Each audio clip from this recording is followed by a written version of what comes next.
Le titre de ce livre, c'est L'homme spirituel. Il est écrit par le bien-aimé frère Watchman Nee. Nous sommes toujours à la 7e grande partie de ce livre. Chapitre 5 de cette 7e grande partie. Chapitre 5, petit 3. Chapitre 5, petit 3. Le devoir de l'homme. Le devoir de l'homme. Un chrétien qui est gouverné par sa vie sensitive manifestera invariablement de la négligence dans ses devoirs. Pourquoi? Parce que pour lui, c'est sa propre personne qui est au centre de tout. Aussi, n'est-il pas capable de se préoccuper de ses semblables? Pour qu'un chrétien fasse son devoir, il lui faut de la foi et de la volonté. La responsabilité ne tient aucun compte du sentiment. Celle que nous avons envers nos proches n'est pas difficile à reconnaître et nous en avons certainement aussi une dans nos relations générales avec la société. Ces obligations ne sont pas modifiées au gré des variations de notre vie émotive. Le devoir doit être accompli. C'est un principe. Tout à la joie que lui procure sa communion avec le Seigneur, le chrétien est trop dominé par son expérience pour se préoccuper sérieusement d'autre chose. Il n'aime pas le travail pour lequel il s'était engagé. Il prétend n'y trouver que des difficultés et des mécomptes. Quand il est en face à face avec le Seigneur, il respire avec délice une atmosphère de victoire et de sainteté. Mais quand il sort du sanctuaire, à l'appel de ses travaux journaliers, il se sent de nouveau démuni et menacé par le mal. Son principal souci est d'échapper à ses devoirs. Il espère toujours qu'en s'attardant devant le Seigneur, il pourra se maintenir plus longtemps dans une position honorable. Il regarde ses grandes et menues tâches comme trop terrestres, trop indignes d'une personnalité née comme lui pour une vie supérieure. Il ne sait pas être du côté du Seigneur avec les détails de la vie domestique. L'expérience qu'il a de Dieu est limitée à sa vie sensitive. Tout ce qu'il souhaite, c'est de dresser une tente sur la montagne et d'y vivre à demeure avec son maître. Mais descendre dans la plaine pour chasser le démon n'a pour lui aucun attrait. Or, les expériences chrétiennes les plus glorieuses ne sont jamais en opposition avec nos devoirs de tous les jours. Les épîtres de Paul aux Romains, aux Éphésiens, aux Colossiens restent en pleine lumière la perfection avec laquelle nous devons remplir nos obligations. À quelques auteurs spirituels, que soit le chrétien, que le chrétien soit parvenu, il n'a besoin ni d'un lieu spécial, ni d'une heure spéciale pour exprimer son christianisme. C'est toujours et partout qu'il peut le manifester. Il n'y a aucune activité de l'homme qui empêche la vie du Seigneur d'apparaître au grand jour. Si nous sommes unis à Dieu dans le détail de notre existence, nous connaîtrons très bien nos tâches. Et la manière de les accomplir. Si nous sommes unis à Dieu dans le détail de notre existence, nous accomplirons très bien nos tâches et la manière de les accomplir. Nous connaîtrons très bien nos tâches et la manière de les accomplir. Dans l'œuvre de Dieu. Dans l'œuvre de Dieu. Régner notre vie sensitive et marcher par la foi sans réserve est une des exigences fondamentales du ministère. Un croyant émotif n'est d'aucun usage entre les mains de Dieu. Celui qui marche dans la dépendance de ses sentiments est expert en jouissance, mais il est inapte à l'œuvre de l'évangile. Il n'est pas encore parvenu au statut d'ouvrier puisqu'il vit pour lui-même et non pour son maître. Seul est qualifié pour son service celui qui vit pour lui. À l'heure qu'il est, le Seigneur a besoin d'hommes dont il sait qu'ils le suivront jusqu'au bout. Il est difficile à des êtres humains qui vivent dans le temps de percevoir et de comprendre l'œuvre de Dieu, car elle a, sous tous les rapports, le caractère de l'éternité. Ceux qui vivent selon leur impression du moment, comment pourraient-ils jamais être associés à l'œuvre de Dieu puisqu'elle ne fournit aucun aliment à leur vie sensitive, à moins que la mort de la croix ne fasse dans leur cœur une entaille assez profonde pour exclure toute réserve que le moi pourrait s'assurer, ce croyant ne pourrait jamais s'identifier à l'œuvre du Seigneur. Dieu veut des hommes entièrement brisés, aux prises avec l'ennemi. Aux prises avec l'ennemi. Dans la guerre spirituelle, ceux qui n'ont qu'une vie sensitive sont encore plus disqualifiés car le corps à corps avec l'ennemi dans la prière est plus que toute autre chose un reniement de soi. Des souffrances incalculables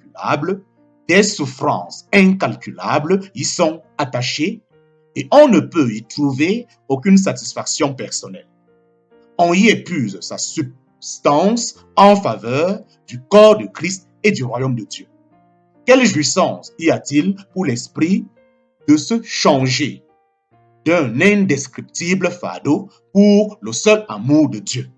Quel intérêt peut-il y avoir à attaquer l'esprit du mal avec tout ce qui peut exister en vous d'énergie combative? C'est un état de guerre envahissant. C'est un état de guerre envahissant le lieu très saint. Mais pour qui donc prie-t-il? Ce lutteur? Pour lui-même, certainement non. Cette prière-là se déroule sur un champ de bataille entièrement dépourvu de l'intérêt qui alimente la prière ordinaire. Quand l'âme est en travail d'enfantement pour détruire et pour construire, y a-t-il rien là qui puisse le remplir d'aise? Non. La guerre spirituelle ne contient aucun élément susceptible de réjouir la chair, à moins naturellement que le croyant ne combatte que dans son imagination. Le chrétien émotif n'est donc d'aucun secours dans les guerres du Seigneur, car aussitôt que sa vie sensitive est attaquée par Satan, il jette les armes et abandonne le terrain. Si cette vie-là n'est pas passée par la mort, elle fournit à Satan l'occasion de frapper son homme à n'importe quel moment.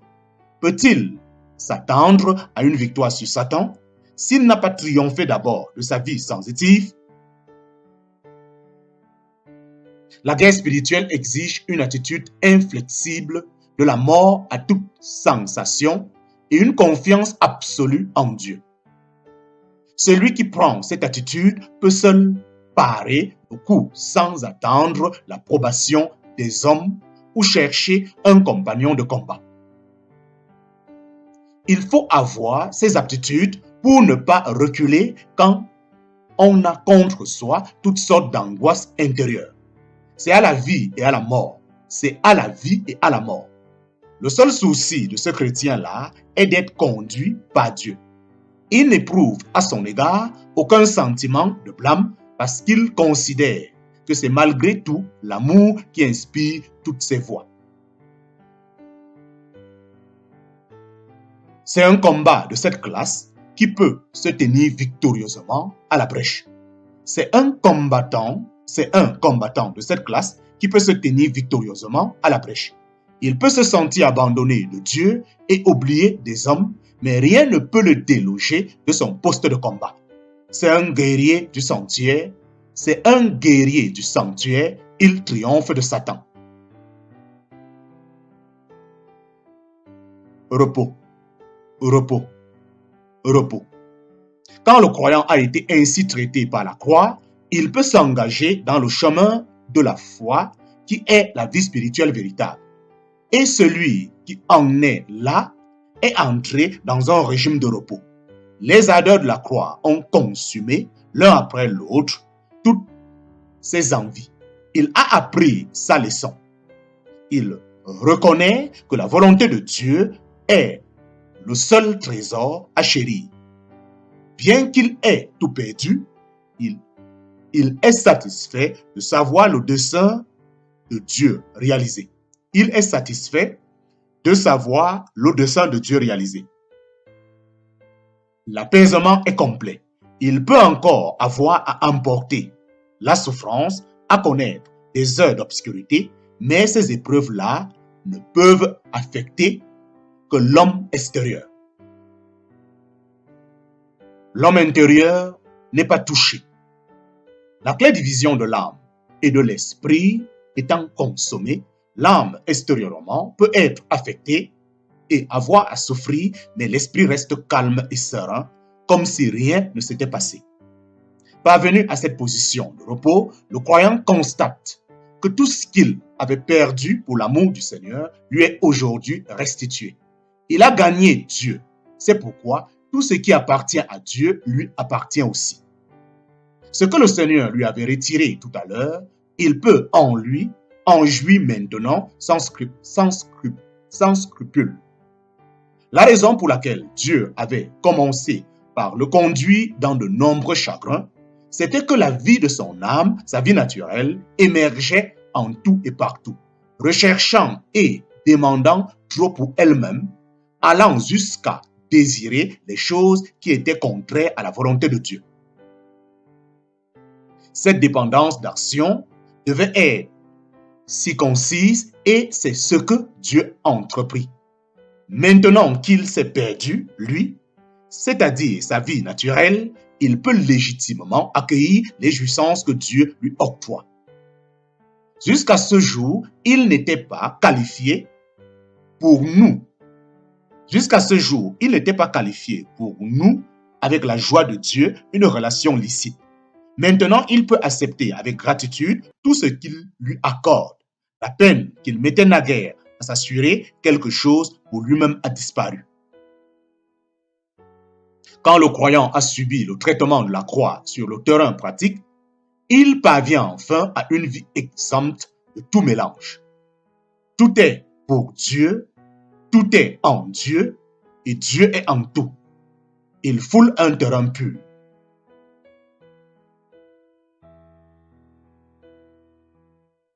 Son regard n'est plus dispersé. Son but dans la vie est réduit à sa plus simple expression, faire la volonté de Dieu. Tant qu'il peut le satisfaire, rien d'autre n'entre en ligne de compte. Quelles que soient ses impressions du jour, une seule chose importe, obéir à Dieu. Sa vie naturelle a été crucifiée et la vie spirituelle qu'il a reçue en partage est marquée par la transparence, la réalité et le repos de la foi. C'est Dieu qui travaille à sa démolition, mais c'est le même Dieu qui travaille maintenant à la reconstruction. Ce qui était naturel a été anéanti, mais ce qui est spirituel s'édifie sur le roc. Ce qui était naturel a été anéanti, mais ce qui est spirituel, Dieu l'édifie sur le roc. Fin du chapitre 5 de cette septième grande partie. Fin du chapitre 5 de cette septième grande partie. Et en même temps, fin de cette septième grande partie. Je précise, nous sommes à la fin de la septième grande partie de ce livre appelé L'homme spirituel.